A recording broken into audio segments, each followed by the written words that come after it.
ಸಂಪುಟ ಸರ್ಕಸ್ ಸಂದರ್ಭದಲ್ಲೇ audio bomb ಈಗ ಬಿದ್ದಿರುವಂತದ್ದು. ಜಮೀರ್ಗೆ ಈಗ ಟೆನ್ಷನ್ ಶುರುವಾಗಿದೆ. ಅದರಲ್ಲೂ ಕೂಡ ಜಮೀರ್ ಅಹಮದ್ ಮಾತನಾಡಿರುವಂತದ್ದು ಅಂತ ಹೇಳಲಾಗ್ತಾ ಇದೆ. ಈ ಒಂದು ಆಡಿಯೋ ವೈರಲ್ ಆಗಿದೆ. ಇದಾದ ನಡುವೆ ಇದರ ಬೆನ್ನಲ್ಲೇ ಸಾಕಷ್ಟು ಬೆಳವಣಿಗೆಗಳು ಕೂಡ ಆಗ್ತಾ ಇರುವಂತದ್ದು ರಾಜ್ಯ ಕಾಂಗ್ರೆಸ್ನಲ್ಲಿ.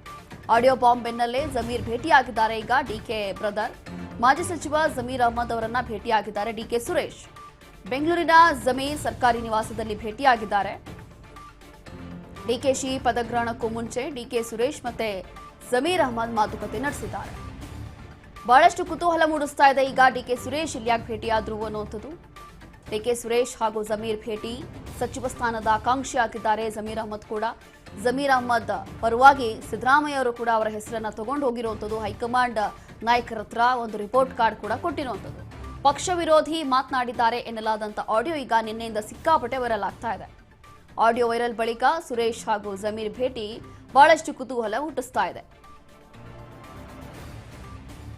ಹೀಗೆ ನಿನ್ನೆ ಒಂದು ಆಡಿಯೋ ವೈರಲ್ ಆಯಿತು. ಜಮೀರ್ ಅಹಮದ್ ಅವರು ಮಾತನಾಡಿರುವಂಥದ್ದು ಅಂತ ಹೇಳಲಾಗ್ತಾ ಇರುವಂಥ ಆಡಿಯೋ.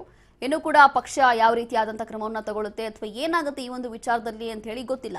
ಈ ಒಂದು ಆಡಿಯೋ ವೈರಲ್ ಆದ ಬೆನ್ನಲ್ಲೇ ಕೆಲವೊಂದು ಪರ ಹಾಗೂ ಕೆಲವೊಂದು ವಿರೋಧ ಎಲ್ಲವೂ ಕೂಡ ವ್ಯಕ್ತ ಆಗ್ತಾ ಇದೆ. ಒಂದು ಕಡೆ ಜಮೀರ್ ಅಹಮದ್ ಖುದ್ದು ನಿನ್ನೆ ಒಂದು ಪ್ರೆಸ್ ಮೀಟ್ ಮಾಡಿ ಕೂಡಲೇ ಒಂದು ಹೇಳಿಕೆಯನ್ನು ಕೊಟ್ಟಿದ್ರು ಈ ಒಂದು ವಿಚಾರದಲ್ಲಿ. ಇದೆಲ್ಲವೂ ಕೂಡ ಷಡ್ಯಂತ್ರ ಅಷ್ಟೇ, ಇದು ಎಐ ಆಡಿಯೋ, ಅದ್ರ ಹೊರತಾಗಿ ನಾನು ಈ ರೀತಿಯಾದಂಥ ಮಾತೇ ಹೇಳಿಲ್ಲ, ಈ ರೀತಿಯಾಗಿ ನಾನು ಮಾತೇ ಆಡಿಲ್ಲ. ಅಷ್ಟೊಂದು ನಾನು ಪಕ್ಷ ವಿರೋಧಿ ಕೆಲಸ ಮಾಡಿದ್ರೆ ಅಥವಾ ಆ ರೀತಿ ಏನಾದರೂ ಮಾತನಾಡಿದ್ರೆ ಚುನಾವಣೆಯ ಸಂದರ್ಭದಲ್ಲಿ, ಉಪಚುನಾವಣೆ ಏನಿತ್ತು ದಾವಣಗೆರೆ ಉಪಚುನಾವಣೆ, ಅದೇ ಸಂದರ್ಭದಲ್ಲಿ ವೈರಲ್ ಮಾಡಬೇಕಿತ್ತು. ಅವಾಗ ವೈರಲ್ ಮಾಡಿಲ್ಲ. ಈಗ ಸಂಪುಟ ರಚನೆ ಆಗ್ತಾ ಇದೆ. ಇನ್ನೇನು ನಾಳೆ ಆಲ್ಮೋಸ್ಟ್ ಎಲ್ಲವೂ ಕೂಡ ನಿರ್ಧಾರ ಆಗಲಿದೆ.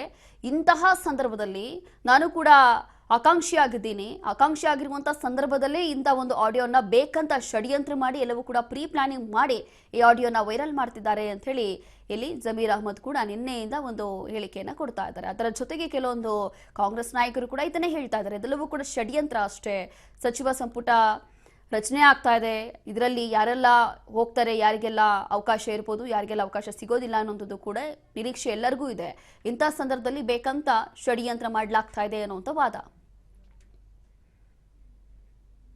ಮತ್ತಷ್ಟು ಡೀಟೇಲ್ಸ್ ಕೊಡ್ತಾರೆ Raj news associate editor Govind sir. ಈಗ ನಿನ್ನೆ ಒಂದು ಆಡಿಯೋ ಏನು ವೈರಲ್ ಆಯಿತು, ಜಮೀರ್ ಅಹಮದ್ ಅವರು ಮಾತನಾಡಿರುವಂಥ ಆಡಿಯೋ ಅಂತ ಹೇಳಲಾಗ್ತಾ ಇದೆ. ಬಟ್ ಜಮೀರ್ ಅಹಮದ್ ಅವರು ಇದು ಒಂದು ಸ್ಪಷ್ಟನೆ ಕೊಟ್ಟಿದ್ರು, ನಿನ್ನೆ ಅಷ್ಟೇ ಒಂದು ಕ್ಲಾರಿಟಿ ಕೊಟ್ಟರು. ಇದೆಲ್ಲವೂ ಕೂಡ ಷಡ್ಯಂತ್ರ ಮತ್ತೆ ಇದು ಎಐ ಆಡಿಯೋ ಅಂತ ಅವ್ರು ಹೇಳ್ತಿದ್ದಾರೆ. ಈಗ ಇದರ ಬೆನ್ನಲ್ಲೇ ಡಿಕೆ ಸುರೇಶ್ ಭೇಟಿ ಆಗಿರೋದು ಏನಕ್ಕೆ ಅಂತ ಇರಬಹುದು? ರೋಶಿನಿ, ಸಹಜವಾಗಿ ನಿನ್ನೆ ಜಮೀರ್ ಅಹಮದ್ ಖಾನ್ ಅವರು ಮಾತನಾಡಿದರೆ ಎನ್ನಲಾದ ಒಂದು ಆಡಿಯೋ ಅಂದ್ರೆ ದಾವಣಗೆರೆ ಬೈ ಎಲೆಕ್ಷನ್ ಅಲ್ಲಿ ಪಕ್ಷ ವಿರೋಧಿ ಚಟುವಟಿಕೆ ನಡೆಸಿದರೆ ಕಾಂಗ್ರೆಸ್ಗೆ ಮತ ಹಾಕ್ಬೇಡಿ ಅಂತ ಹೇಳಿ ಈ ರೀತಿ ಒಂದು ಆಡಿಯೋ ಕ್ಲಿಪ್ ನಿನ್ನೆ ಬಿಡುಗಡೆ ಆಗಿತ್ತು.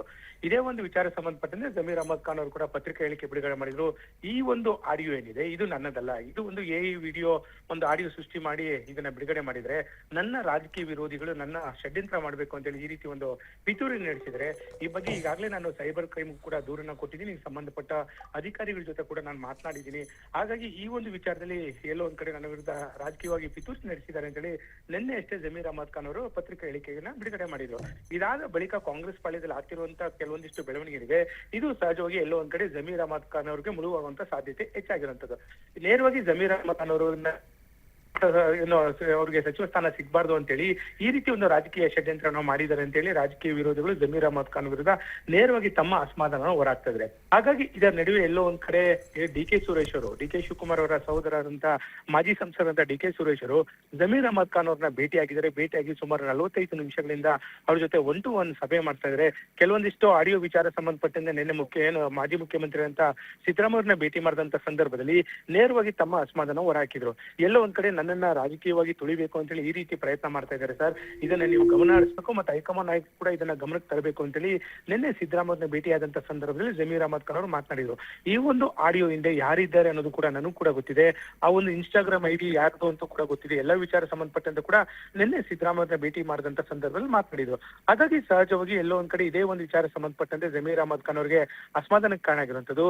ಹಾಗಾಗಿ ಆ ಒಂದು ಅಸಮಾಧಾನ ಸಹಜವಾಗಿ ಶಮನ ಮಾಡುವಂತ ಪ್ರಯತ್ನವನ್ನ ಡಿಕೆ ಸುರೇಶ್ ಅವರು ಮಾಡ್ತಾ ಇದಂತೆ ಕಾಣಿಸ್ತಿದೆ. ಯಾಕಂದ್ರೆ ಸರ್ಕಾರ ಮಟ್ಟದಲ್ಲಿ, ಪಕ್ಷದ ಮಟ್ಟದಲ್ಲಿ ಈಗ ಡಿ ಕೆ ಶಿವಕುಮಾರ್ ಅವರು ಒಂದು ಮೇಲಿನ ಸ್ಥಾನದಲ್ಲಿದ್ದಾರೆ. ಹಾಗಾಗಿ ಸರ್ಕಾರ ಮಟ್ಟದಲ್ಲಿ ಮತ್ತು ಪಕ್ಷದ ಮಟ್ಟದಲ್ಲಿ ಯಾರಿಗೇ ರೀತಿಯ ಒಂದು ಅಸಮಾಧಾನ, ಭಿನ್ನಮತ ಆದ್ರೂ ಕೂಡ ಸಹಜವಾಗಿ ಅವರು ಅವ್ರನ್ನ ಮೀಟ್ ಮಾಡಿ ಅವ್ರನ್ನ ಸಮಾಧಾನ ಮಾಡುವಂತ ಪ್ರಯತ್ನಕ್ಕೆ ಮುಂದಾಗಬೇಕಾಗುತ್ತೆ.